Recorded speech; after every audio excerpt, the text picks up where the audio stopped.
Hello everyone, আসসালামু আলাইকুম। কেমন আছেন সবাই? আশা করি আল্লাহর রহমতে সবাই ভালো আছেন। তো আজ আরেকটি রেসিপি নিয়ে আসলাম। আজ পদ্মার রূপালী ইলিশ রান্না করব। তো দেখতে থাকুন, আশা করি ভিডিওটি ভালো লাগবে। যদি ভালো লাগে তাহলে চ্যানেলটি সাবস্ক্রাইব করবেন, পাশে থাকা বেল আইকনে ক্লিক করে দেবেন।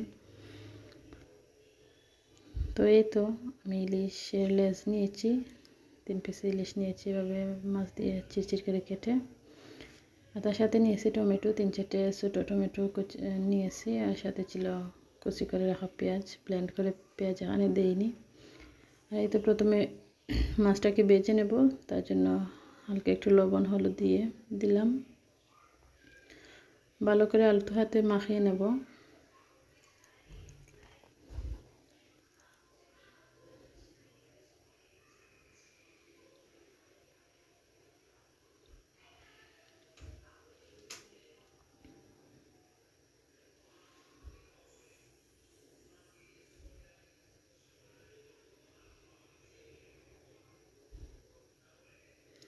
এই তো দেখতে পাচ্ছেন, আমি তাওয়াতে আগে থেকেই তেল দিয়েছিলাম, গরম করে রেখেছিলাম। তো দিয়ে দিলাম মাছ।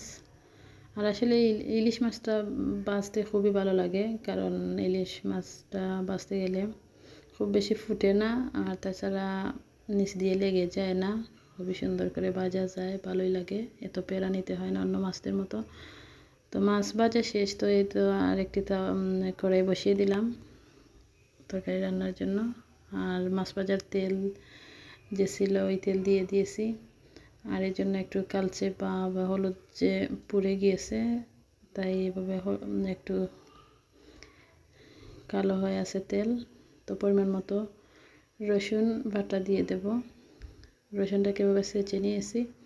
আমার কাছে মাঝে মাঝে ছেঁচা রসুনের ঘ্রাণটা বেশ ভালো লাগে। ব্লেন্ড করে দিলে মনে হয় যে এসব মিশে একাকার হয়ে গেছে, আর খুব বেশি সময় নেয় তেলের মধ্যে দিলে।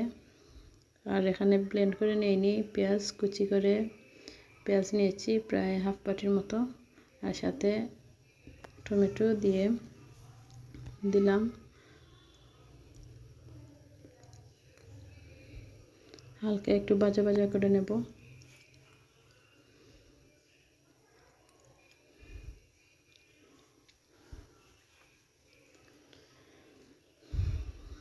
তো এই তো মশলা দিয়ে দিচ্ছি। দিয়ে দিলাম হলুদের গুঁড়ো, দিয়ে দিলাম ধনিয়া গুঁড়ো 1/2 চামচ পরিমাণ, হলুদের গুঁড়ো 1/2 চামচ পরিমাণ, ধনিয়া গুঁড়ো, সাথে 1 চামচ পরিমাণ মরিচের গুঁড়ো, আর স্বাদ মতো লবণ।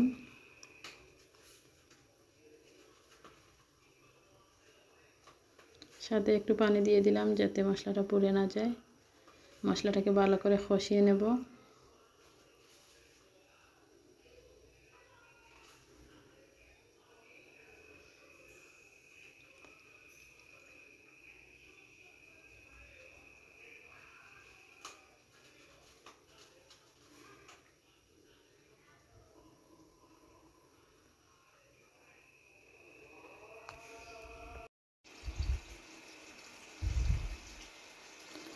ঢাকনা দিয়ে দিলাম যাতে ভালো করে মশলাটা কষে আসে।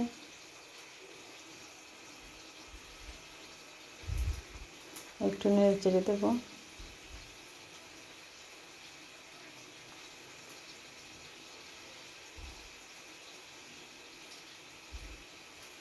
এখন দিয়ে দিলাম মাছ।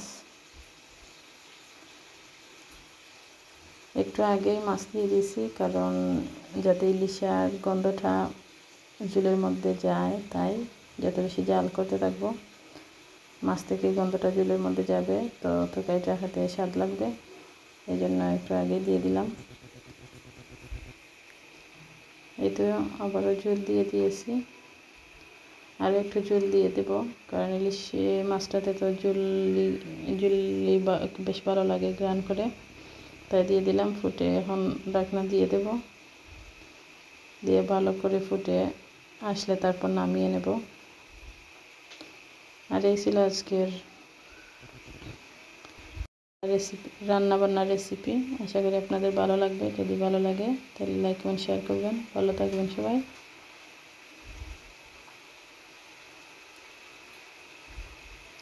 আল্লাহ হাফিজ।